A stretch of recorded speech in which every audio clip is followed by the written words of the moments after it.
අද කතා කරන්න යන්නේ අපි හැමෝම දන්න අපි නිතර පාවිච්චි කරන මෙන්න මේ කේන්ද්‍ර අපසාරී පොම්පේ ක්‍රියාකාරීත්වය සිද්ධ වෙන්නේ කොහොමද කියලා. මේකට අපි ජල පොම්පයක් කියලා කියනවා. හැබැයි මේකට විශේෂ නමක් කියනවා අපි. ඒක නම තමයි මේකට කියනවා කේන්ද්‍ර අපසාරී පොම්පය කියලා. මේ පොම්පයට කේන්ද්‍ර අපසාරී පොම්පය කියන්න හේතුව දන්නවද?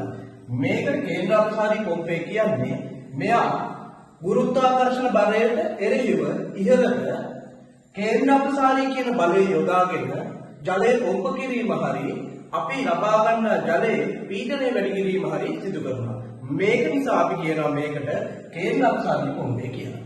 මේ පොම්පේ ක්‍රියාකාරීත්වය දැනගන්න අපි දැනගන්න ඕනි මුලින්ම මෙයාගේ කොටස් ටික මොනවද කියලා. මේ තියෙන්නේ ජල පොම්පයට ජලය ඇතුල් වෙන නළය. මේක හරහා තමයි ජල පොම්පයට අපේ විදක වගේ ජල ප්‍රභවයක ඉඳලා ජලය ඇතුල් වීම සිද්ධ වෙන්නේ. ඊට පස්සේ අපිට හම්බ වෙනවා මෙන්න මේ වගේ කොටසක්.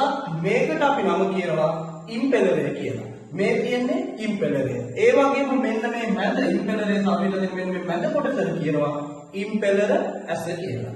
මේ ඉහළට තියෙන්නේ අපේ ජලය ඉවත් කරන නළය. මේ හරහා ඇවිල්ලා මෙතනින් ජලය ඉවත් වීම සිද්ධ වෙනවා.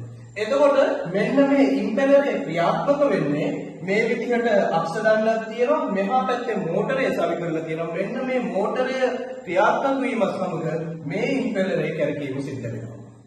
අපිට මේ පොම්පේ භාවිතා කරලා ජලය ලබා ගන්න ඕනේ වුණාම අපි කරන්නේ මේ පොම්පේ සවි කරලා තියෙන ස්විච් ඔන් කරනවා. ස්විච් ඔන් කරපු ගමන් මෙහා පැත්තෙන් අපි මේ කලින් කතා කරපු මෝටරේ ක්‍රියාත්මක වෙලා මොකද්ද වෙන්නේ? ඒ හරහා මෙන්න මේ ඉම්පෙලරේ කැරකීම සිද්ධ වෙනවා. මේ ඉම්පෙලරේ කැරකෙනකොට මෙන්න මේක අසල මෙන්න ඉම්පෙලරේ අසල රික්තකයක් නිර්මාණය වීම සිද්ධ වෙනවා. මේ රික්තකය නිර්මාණය වීමත් සමග මේ දෙසට චූසන බලයක් ඇති වෙනවා. මෙන්න මේ චූසන බලය නිසා අපි ජල ප්‍රභවයේ ඉඳලා නැත්නම් අපි කතා කරපු ළිඳේ ඉඳලා ජලය ඉහළට ඇදීම සිද්ධ වෙනවා. මේ ඉහළට ඇදීගෙන එන ජලය මේ ඉම්පෙලර ඇස දෙසට ගමන් කරනවා. මේ සමග මේ ඉම්පෙලරේ කැරකීමත් සමග මෙතන ඇතිවන රික්තකය වගේම මේ ඉම්පෙලරයට පිටතින් මෙන්න මේ අපි කතා කරන මේ හිස් අවකාශයේ පරිධියේ අධික පීඩනයක් හටගන්නවා. මෙන්න මේ අධික පීඩනයක් සමග මොකද්ද වෙන්නේ? මේ අපි කතා කරපු චූසන නැත්නම් අපි කතා කරන මේ ජලය ඇදගෙන යන අනදිගේ එන ජලය මේ රික්තකයේ දෙසට ගමන් කරලා මේ අධික පීඩනයක් සමග ඉහළට එසවීම සිද්ධ වෙනවා. මේ ඉහළට එසවෙන ජලය ගමන් කරන්නේ මෙන්න මේ පරිධියටම සවි කරලා තියෙන ඉවත් වීමේ නළය දිගේ.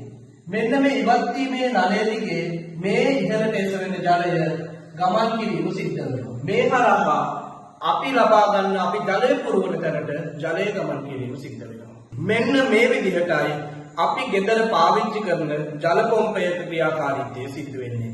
මේ පොම්පේට අපි කලිනුත් කිව්වා විශේෂිත නමක් කියනවා කියලා. ඒ නම තමයි කේන්ද්‍ර අපසාරී පොම්පය. මේ වගේ කෘෂිකර්මයේ සම්බන්ධ අලුත් දෙයක් ඉගෙන ගන්න ඊළඟ වීඩියෝත් එක්ක සම්බන්ධ වෙමු.